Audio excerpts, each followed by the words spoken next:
ఒక్కసారి కొమ్మూరి గోల్డ్ కి కాల్ చేయండి. తాకట్లో ఉన్న మీ బంగారాన్ని విడిపించి మార్కెట్ ప్రైస్ కి వాళ్ళు కొనుక్కుని మిగతా డబ్బులు మీకు ఇచ్చేస్తారు. నమస్తే, వెల్కమ్ బ్యాక్ టు మనం టీవీ. నేను మీ పవన్ బెస్వాడ. మనతో పాటు సీనియర్ జర్నలిస్ట్ కట్టా కార్తిక్ గారు ఉన్నారు. ఆయనతో మాట్లాడదాం. భారత్ పాకిస్తాన్ మధ్య ఉద్రిక్త పరిస్థితుల నేపథ్యంలో భారత ప్రభుత్వానికి ప్రధాని మోడీని హెచ్చరిస్తూ మసూద్ అజహర్ ఒక లేఖను విడుదల చేసిన విషయం తెలిసిందే. దీని గురించి విశ్లేషణ తీసుకుందాం. అన్న నమస్తే. భారత మాతాకి జై. భారత్ మాతాకి జై. ఇక్కడ భారత ప్రభుత్వంతో పాటు మోడీకి ఒక హెచ్చరిక లేఖ అనుకోవాలి దీన్ని. యాక్చువల్గా భారతదేశంలో ప్రతి పౌరునికి హెచ్చరిక లేఖ అది. 14 మంది తన కుటుంబ సభ్యులు హతమయ్యాక మసూద్ అజహర్ విడుదల చేసినటువంటి ఆ లేఖలో ఉన్న ఒక్కొక్క పదం ఖచ్చితంగా ప్రతీకార చర్య దీనికి ఉండబోతుంది, శత్రువుల రక్తం కళ్ళ చూస్తాం అని చెప్పేసి ఆ లేఖలో పేర్కొనడం జరిగింది. ఎలా చూడాలి ఈ లేఖని? ప్రతీకార చర్యలు ఉండబోతున్నాయా? భారత్ ఎలా తిప్పికొట్టే అవకాశం ఉంది? వాటి సింధూర్ 2.0 సిద్ధం కాబోతోంది. హఫీజ్ సయ్యద్ తర్వాత ఈ మసూద్ అజహర్ టార్గెట్గా ఖచ్చితంగా మరొక ఆపరేషన్కి భారత ప్రభుత్వం సిద్ధమవుతుందా అంటే అవును అనేటువంటి అంశాలే మనకు కనపడతా ఉన్నాయి. సరే, అది ఎలా చేస్తారు, ఎప్పుడు చేస్తారు, భారతదేశం యొక్క స్ట్రాటజీ భారతదేశానికి ఉంటుంది. కానీ మసూద్ అజహర్ గుర్తుపెట్టుకోవాల్సిందంటే అతని ఫ్యామిలీ ఏమో కొలాప్స్ అయిపోయారు బికాజ్ ఆఫ్ హిమ్ ఓన్లీ. ఇప్పుడు రేపు ఇతను కూడా ఖచ్చితంగా భారత సైన్యాల చేతులు కథం కాక తప్పదు. రోజులు దగ్గర పెట్టుకోవాలి. చాలా క్లియర్గా ఇతను మామూలు వ్యక్తి కాదు. 2001లో భారత పార్లమెంట్ మీద దాడి చేసిన దానికి కీలక సూత్రధారి ఈ మసూద్ అజహర్. తర్వాత అనేక దాడులు చేశారు. 2008లో ముంబై దాడుల దగ్గర నుంచి మొన్న పహల్గామ్ దాడి వరకు కూడా. అంతకుముందు కాందహారు విమానాన్ని హైజాక్ చేయడం కావచ్చు, నువ్వు అన్నట్టు ముంబై దాడులు కావచ్చు, మొన్న కాశ్మీరీ దాడి కావచ్చు. ఈ కాశ్మీరీ దాడికి ముందు పుల్గాంలో మన భారత సైన్యం యొక్క శిబిరాల మీద చేసినటువంటి దాడి కావచ్చు. అప్పుడు దాదాపు 45 మంది ఏమో మన సైనికులు చనిపోయారు పుల్వామా దాడిలో. ఎస్. అయితే ఈ అన్ని దాడులకి మూల కారకుడైనటువంటి ఇతన్ని ఖచ్చితంగా వదిలేది లేదు అని చెప్పేసి భారత ఆర్మీ అనుకుంటుంది. నిజానికి ఇతన్ని టార్గెట్గా పెట్టుకొని ఉగ్రదాడి అంటే ఉగ్రవాద శిబిరాల మీద దాడి చేసింది. కానీ ఇతను అక్కడ లేకపోవటం వల్ల బతికిపోయాడేమో. అక్కడ ఉంటే ఇతను కూడా కథమయ్యేవాడు. కాకపోతే నేను చాలా క్లియర్గా చెప్పదలుచుకున్నది ఏంటంటే ఇతను ఒక 18 ఎకరాల స్థలంలో మదర్సా నిర్మించారట. మొత్తం 25 మదర్సాలు, 25 ఉగ్రవాద శిబిరాలు. అటు పాకిస్తాన్ అయితే, ఇటు POK అయితే 25 ఉగ్రవాద శిబిరాలు ఉన్నాయంట. 25 ఉగ్రవాద శిబిరాల్లో ఇతను చాలా కీలకమైనటువంటి ఉగ్రవాద శిబిరం. దాదాపు 200 మందికి ట్రైనింగ్ ఇచ్చాడట. బహవల్పూర్లో. అది చాలా పెద్ద మదర్సాకి ఏర్పాటు చేసి ఉగ్రవాద స్థావరంగా దాన్ని మార్చాడు. అక్కడ ఇప్పటికీ 200 మందికి శిక్షణ ఇచ్చాడంట. అంటే 200 మందిని ఆత్మాహుతి దాడికి సిద్ధం చేసి ఉంచాడు. అంటే ఆయుధాలు సప్లై ఏంటి, తుపాకీ ఎలా వాడాలి, ఆత్మాహుతి దాడి ఎలా చేయాలి. అంటే ఆత్మాహుతి దాడి కూడా ఎక్కువ మంది ఎలా చనిపోతున్నావు, నువ్వు చనిపోవడం సిద్ధపడి ఎక్కువ మందిని నష్టపరచాలి, ఎక్కువ మందిని నీతో పాటు తీసుకెళ్ళాలి. వాళ్ళంతా నరకానికి పోతారు, నువ్వు మాత్రం స్వర్గానికి పోతావు. అలా హితబోధ చేస్తూ వాళ్ళని ట్రైన్ చేస్తున్నాడు. వాళ్ళని మైండ్ ట్రాన్స్లోకి తీసుకెళ్తా ఉన్నాడు. అంటే వాళ్ళు చేసేది ఏదో గొప్ప స్వతంత్ర సమరయుధం అయినట్టు, వాళ్ళు చనిపోతే అల్లా దగ్గరికి స్వర్గం దగ్గరికి వెళ్తారని చెప్పేసి అలా వాళ్ళని ట్యూన్ చేస్తా ఉన్నాడు. అది చాలా దారుణమైనటువంటి ట్రైనింగ్. ఒక మనిషిని ఉగ్రవాదిగా మార్చటం అనేటువంటిది ఒక దారుణమైనది. ఎందుకంటే వాడికి మంచికి చెడుకి విచక్షణ తెలియదు. జనాన్ని చంపితే దేవుడి దగ్గరికి వెళ్తాను అనుకోవటం అనేది మూర్ఖత్వం. అది యాక్చువల్గా ఏ దేవుడు ఒక మనిషిని చంపని చెప్పడు, ఖురాన్ అసలే చెప్పదు. ఖురాన్ మాత్రమే కాదు, ఏ గ్రంథము చెప్పదు. కానీ వీళ్ళు ఒక రాంగ్ ట్రాక్ లోకి జనాన్ని తీసుకెళ్లి మతం మీద ఉన్నటువంటి పిచ్చిని, ఛాందస్వాదాన్ని వాడుకొని వాళ్ళ మైండ్ ని ట్యూన్ చేసేసి ప్రపంచం మీదకి వాళ్ళని వదిలేసి ప్రధానంగా భారతదేశం మీదకి వదిలి మన జనాన్ని చంపడం అనేటువంటిది విరివిగా మనం చూస్తున్నటువంటి సంఘటన. అన్న, మీరు ఇక్కడ ఇద్దరు మెయిన్ టార్గెట్ అని చెప్తున్నారు. లష్కర్ తోయిబా హఫీజ్ సయీద్ ఒకడు, ఆ తర్వాత ఇప్పుడు జైషే మహమ్మద్ మసూద్ ఒకడు. కానీ పాకిస్తాన్ పార్లమెంట్ సాక్షిగా పాకిస్తాన్ ప్రధానమంత్రి షహబాజ్ షరీఫ్ చేసిన కొన్ని వ్యాఖ్యలు ఇప్పుడు మీకు చెప్తాను. భారత్ పైన ప్రతీకారం ఎలా తీర్చుకోవాలో మాకు తెలుసు, చనిపోయినటువంటి పాక్ పౌరులు ఎవరైతే ఉన్నారో వాళ్ళ ఆత్మలకు శాంతి ఎలా చేకూర్చాలో మాకు తెలుసు అంటూ పాకిస్తాన్ పార్లమెంట్ సాక్షిగా షహబాజ్ షరీఫ్ చేసిన వ్యాఖ్యల్ని ఎలా చూడాలి? మరి అంటే నిజానికి అతనికి తెలిసి ఉంటే మన యుద్ధ విమానాలు దాదాపు 150 కిలోమీటర్ల లోపలికి పాకిస్తాన్ లోపలికి వెళ్ళి అక్కడ ఉన్నటువంటి శిబిరాల మీద దాడి చేసి దాదాపు 100 మందిని ఖతం చేసేసి వెనక్కి తిరిగి వస్తుంటే ఏం చేయగలిగారు వాళ్ళు? వాళ్ళ లాడర్ సిస్టమ్ ఏం చేయగలిగింది? వాళ్ళ యుద్ధ విమానాలు ఏం జరిగాయి? వాళ్ళ వైమానిక దళం ఏం చేయగలిగింది?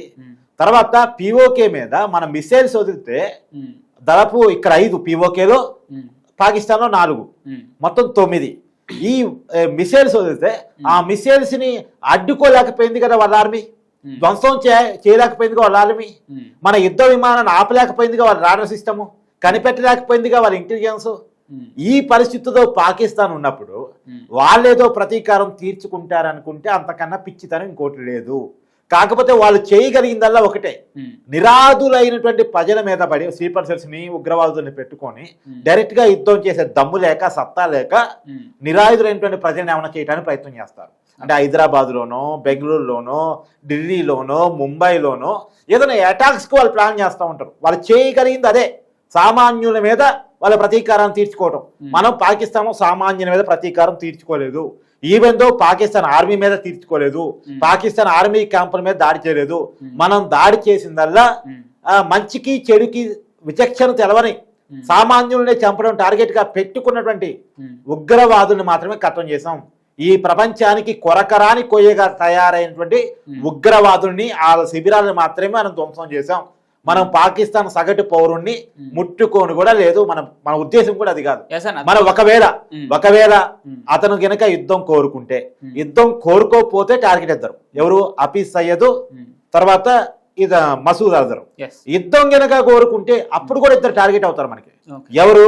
ఇదే ప్రధానమంత్రి షరీఫ్ టార్గెట్ అవుతాడు, తర్వాత ఆర్మీ చీఫ్ గా ఉన్నటువంటి మునీర్ టార్గెట్ అవుతాడు.